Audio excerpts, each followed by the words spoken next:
대치동과 목동 학부모님들은 보통 이제 방학 2달 전부터 학원을 알아보시고 레벨 테스트나 상담 신청을 해놓고 미리 등록하거나 대기를 걸어두는 경우가 정말 많아요. 유명 학원이나 윈터스쿨 같은 경우는 이미 마감된 곳도 많거든요. 이렇게 힘들게 학원에 등록해서 겨울방학에 열심히 다녔는데 새학년이 되어서 막상 시험을 보면 효과를 보는 아이보다 못 보는 아이들이 많다는 거예요. 안녕하세요, 원장님. 안녕하세요. 원장님, 겨울방학 앞두고 학원 선택으로 고민하시는 학부모님이 정말 많잖아요. 원장님께서 대치동과 목동에서 오랫동안 일하시면서 보셨을 때 이런 학원은 정말 시간 낭비다, 보내면 안 된다 하는 그런 학원이 있으실까요?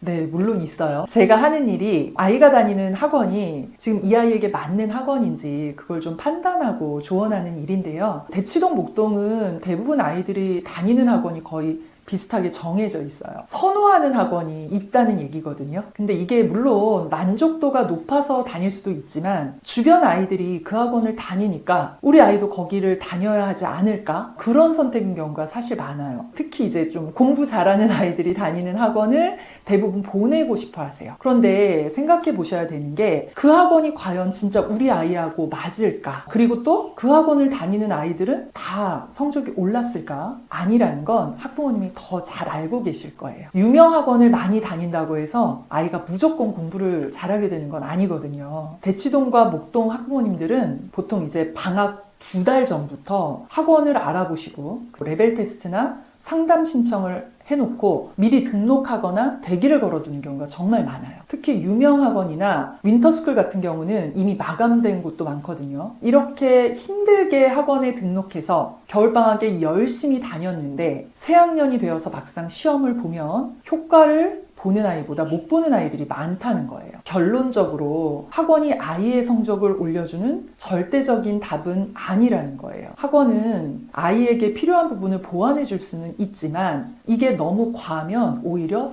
독이 될 수도 있어요.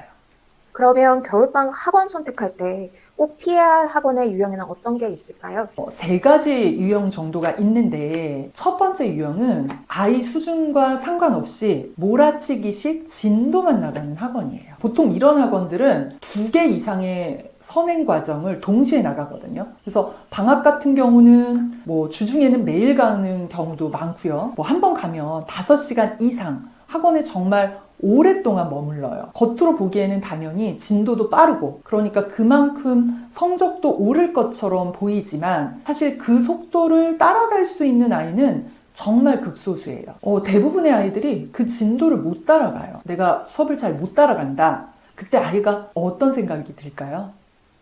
나만 못 따라가는 것 같고 나만 뒤처지는 것 같아서 뭔가 불안하고 그리고 무엇보다 자신감이 떨어져요. 당연히 공부에 흥미도 잃게 돼요. 그럼 과도한 선행 학원은 피하란 말씀이시죠? 네, 맞습니다. 그렇다면 원장님, 선행은 어느 정도가 적당하다고 생각하세요? 이 선행에 대해서는 사실 교육 전문가들도 의견이 다 정말 다르거든요. 제가 생각할 때는 제 경험에 의하면 선행은 사실 1년 정도가 적당하다고 생각을 해요. 그 1년이라는 것도 사실 상위권 이상일 경우만 해당되고 만약 우리 아이가 중위권이나 중하위권이라고 하면 1년 선행도 사실은 벅찰 수밖에 없어요. 중하위권 정도면 방학 때 다음 학기 대비 6개월 정도 예습 선행 그 정도가 적당하다고 생각을 해요. 근데 요즘 대부분의 학원에서는 3년 정도 선행은 기본적으로 모두 해야 한다고 말을 하거든요. 그게 이제 학생이나 학부모님들을 불안하게 만들고 그 불안감 때문에 서로 앞다퉈서 선행 경쟁을 하게 되는 게 정말 큰 문제죠. 그럼 타고난 영재아이들은 어느 정도 선행이 적당할까요? 제가 19년 정도 정말 영재아이들을 많이 만났어요. 그런데 사실 이 아이들도 3년 이상의 선행은 오히려 독이 됐어요. 왜냐하면 영재아이는 어떤 원리나 개념에 대해서 굉장히 깊게 생각하고 추론하고 싶어하는 특성이 커요. 그런데 빠른 선행 진도를 나갈 때 그게 가능할까요? 오히려 그래서 이런 진도 빼기식 선행이 이 아이의 영재성을 시들게 할 수도 있어요. 네, 그럼 선행이 너무 안 돼 있어도 자신감이 떨어질 수 있을 것 같은데 그 부분은 어떻게 생각하세요? 맞아요. 다른 아이들은 다 선행을 하는데 나만 선행을 안 하는 건 아닌가? 그런 생각이 들 때 불안하고 당연히 자신감이 떨어질 수도 있어요. 하지만 만약에 선행을 하고 있는데 현재 학년 점수가 중하위권인 아이와 선행은 안 하지만 현재 학년 성적이 상위권인 아이 중에서 누가 자신감이 높을까요? 당연히 후자예요.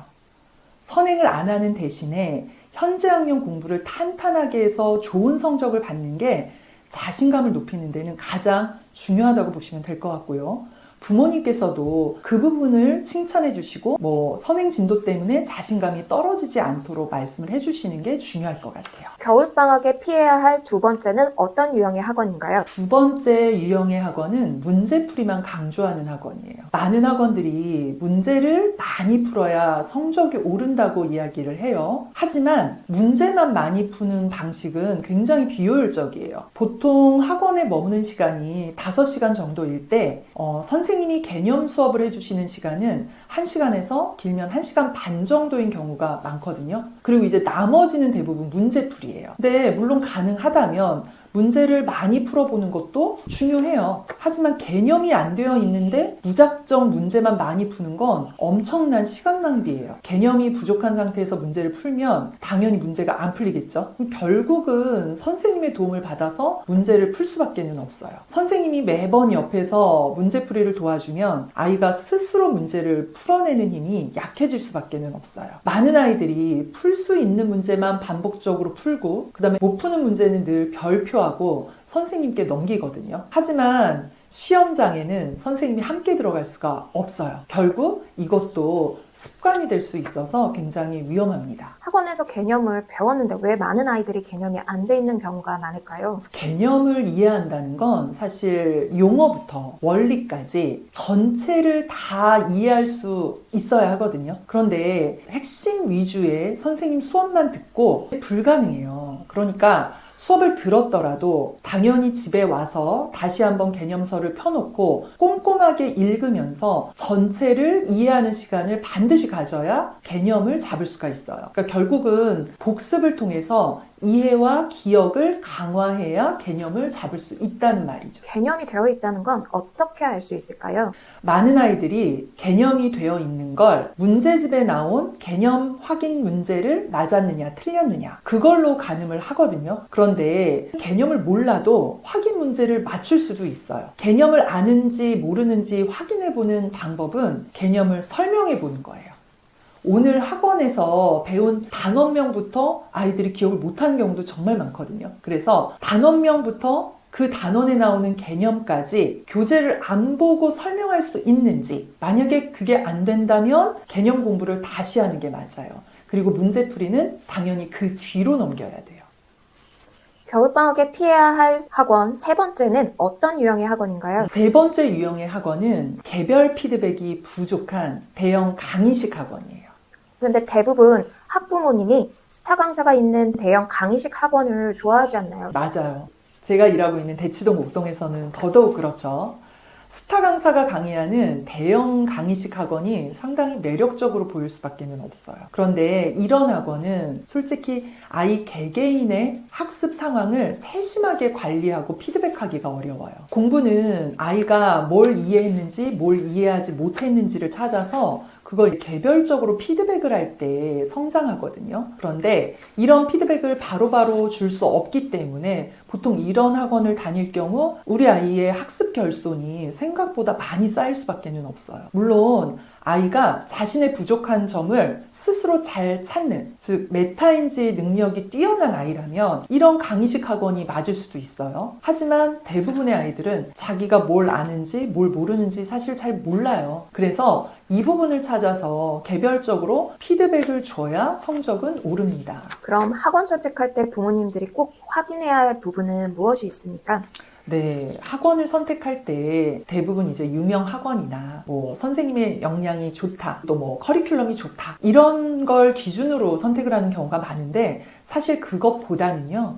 우리 아이의 상황과 우리 아이의 목표에 맞는 학원을 선택하셔야 돼요. 그래서 반드시 세 가지를 확인해 보시라고 다시 한번 강조드려요. 첫 번째는 우리 아이의 수준에 맞는 학습 계획을 제공하는 학원인가. 두 번째는 문제풀이와 개념학습이 균형 잡혀 있는 학원인가. 그리고 마지막 세 번째는 아이에게 부족한 부분에 대해서 적절한 피드백이 바로바로 제공되는가. 이 세 가지를 반드시 보셔야 해요. 마지막으로 겨울방학 학습 계획 세울 때 부모님들께 꼭 당부하고 싶은 게 있다면 한 말씀 부탁드립니다. 겨울방학은 모든 아이가 새학년이 되었을 때 성적 역전을 할 수 있는 너무 소중한 시간. 그러다 보니 사실은 부모님의 욕심이 좀 많아지셔서 이걸 모두 다 학원으로 채워야 한다. 이런 생각을 하시는 경우가 많은데 사실 절대 그래서는 안 됩니다. 공부는 학과습의 비율이 정말 중요해요. 아무리 많이 배워도 배운 것을 내 것으로 만들 시간이 없으면 밑 빠진 독에 물 붓기밖에 되지 않아요.